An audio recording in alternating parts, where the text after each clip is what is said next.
not... No, that point is very so, clear. no, but let me come to one. There's another point of this fact.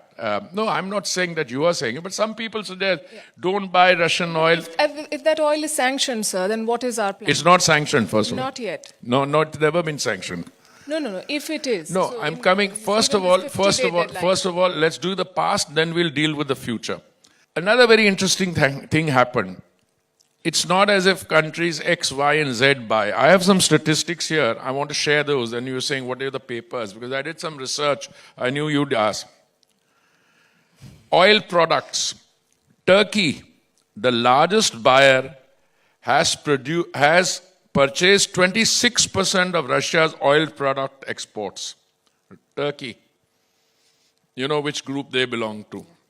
Followed by China, 13%, and Brazil, 12%. Now we come to LNG, natural gas.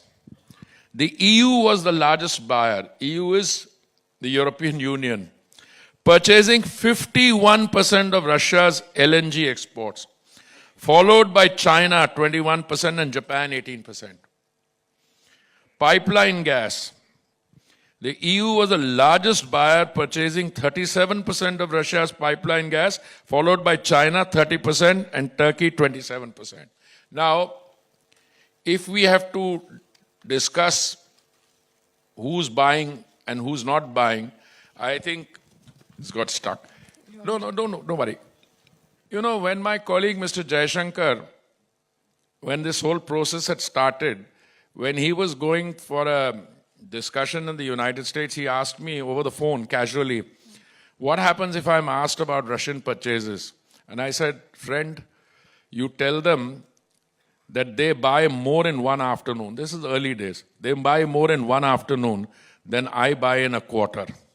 I think the telephone line must not have been absolutely clear. So he ended up saying, I believe you buy more in one afternoon than I buy in a month. No, I meant in a quarter. Look, the past discussion on buying Russian oil was never subject to a sanction. It was subject to what is called a price cap. And in front of this very distinguished large audience, I have no hesitation in admitting that I'm happy to buy under a price cap. Because then the price cap makes me get the oil cheaper. But by the way, I have a simple system. My OMC is sitting here. They float tenders for import and whoever can supply the particular grade of crude at that point of time, who is the cheapest, they will award the tender to. Now you come to the most important question. What if? I'm not trained to answer hypothetical what if questions, but I will. I'll ask you, I'll answer it all in the fullness of time. Look, what I've seen is some draft legislation where if you do this, then secondary sanctions will come against XYZ. I've also seen a statement coming from the highest in the land, wherever, I shall not take names, but you will understand, saying that I'm giving you, 50 days to sort out this war. Yeah. Otherwise, I will subject you to something, or we will subject you to a low price cap. Okay? Now, what is the international price of oil today? It should be about 67, 68? 68.5. The price cap was at 60. All right? Where is the price of international oil going to go? I'm looking at my CMD sitting in the front row. We have a happy and vibrant, only minor disagreement. We keep saying, will it be between 60 and 70 or will it be between 55 and 60? Am I right? Or please, I don't want to quote you. I can take my own position. My own view is the price of oil will come down. It will come down, madam, only because there is more oil available in the international market. Today, two major suppliers of crude are sanctioned. My first submission to you, will those sanctions remain forever? You know whom I'm talking about. Iran next door and Venezuela. Number two, there is more oil coming on the global market from the Western Hemisphere. I mean countries like Brazil, Guyana, Canada, they're not even OPEC plus members. So my response, and I'm sorry I've given you such a long-winded response, is that I'm not worried at all. If something happens, we'll deal with it.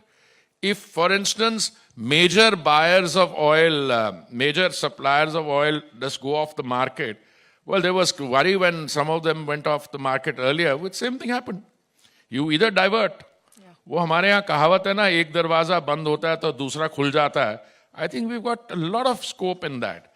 There are a lot of new suppliers coming on the market. Our own E&P is going to go up soon. And when will this happen?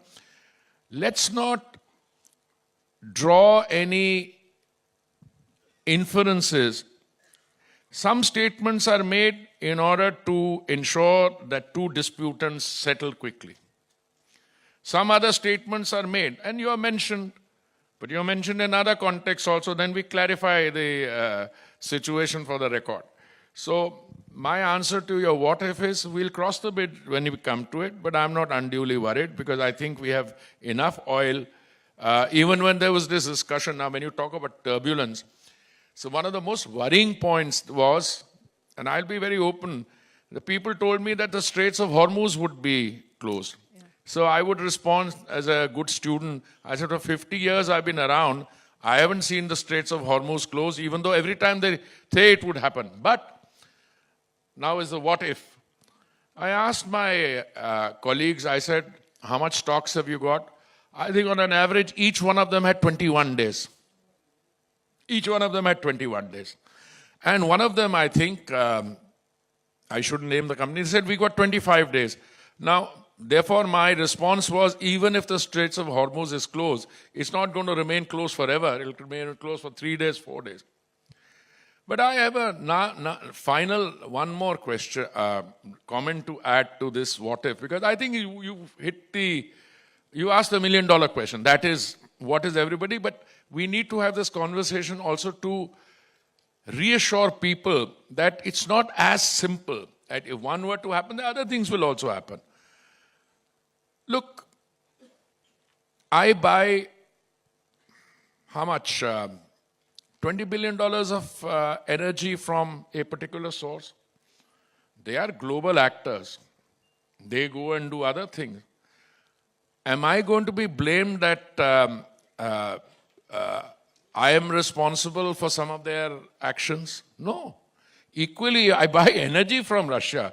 If Russia carries out an operation somewhere else, I'm surely, when I started buying, it was not either because of that or as a consequence of, it's when energy becomes available. We are buying from Argentina. I think we bought 2 consignments. We are wanting to buy more from Brazil. I think this situation today fundamentally is characterized, madam, by enough supply. I would say there's more supply. I see the price coming down. If some sources for some reason dry up, yes, there will be some uncertainty. But the end of the day, the question is going to be, do we have the navigational resilience, I'm coining a new word, to steer the ship through? I think I'm very confident that we do have it.